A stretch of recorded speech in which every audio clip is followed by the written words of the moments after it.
This morning's topic will be lesson 49 in the workbook. God's voice speaks to me all through the day. This is one of those lessons which can easily be misunderstood and unfortunately has been misunderstood. While the lesson says, and obviously it's the fact that God's voice, the Holy Spirit, does speak to me all through the day, it never says that we hear the voice all through the day. And herein lies the tale.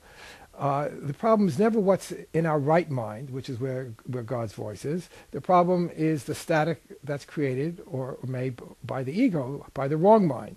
And so the whole purpose of this course is basically not to help us hear the Holy Spirit as such, as a goal. Rather, the focus of this course is to have us remove the static that interferes with our hearing God's voice. In the past, I frequently used to say in workshops and classes that the right question to ask of the Holy Spirit is not what should I do or where should I go, etc. The right question to ask is why don't I do what you tell me to do so that I can hear your voice speak to me all through the day.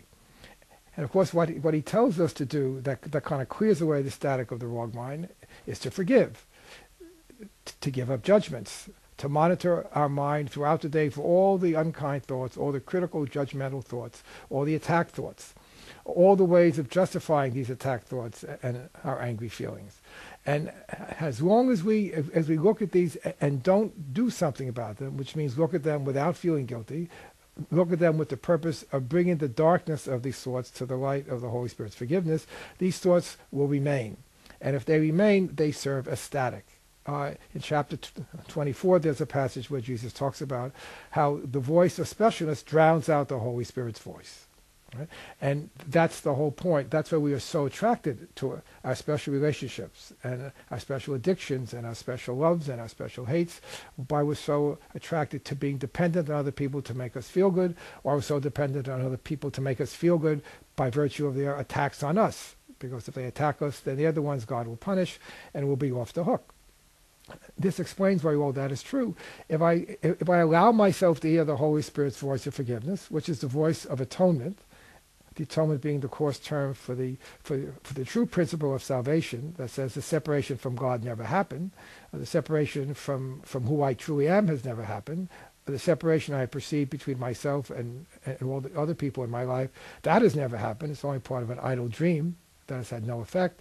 If that is true, then there is no separation, there is no sin, there is no experience of guilt over what I believe I have done. There is no fear of punishment that leads me and all of us as one son to flee the mind and make up a world, fragment ourselves into billions and billions of pieces. Each little piece is housed in a body. And the culmination of all that is that there is no me. Right? There is no person, a physical and psychological person, has a past, has a present, has an anticipated future. All of that is part of the dream and does not exist. Well, I like who I am. And even if I don't like who I am, I like the fact that I exist and don't like what I am. But by the same token, one of the reasons that the Bible has become so incredibly popular is that the God in the Bible knows us.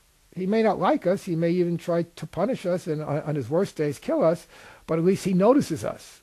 And it's that noticing that is so important.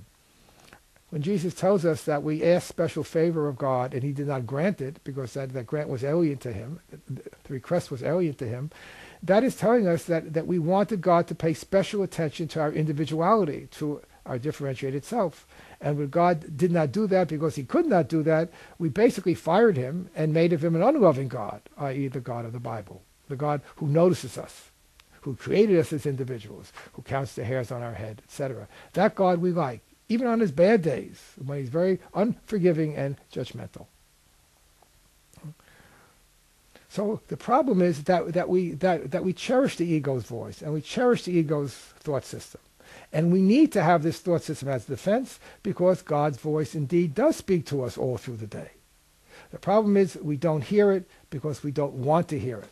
And so the major emphases of A Course in Miracles, and probably the most important thing of all Jesus wants us to understand, because that's the way we undo the ego, is to recognize our investment in hearing the ego's voice over his voice.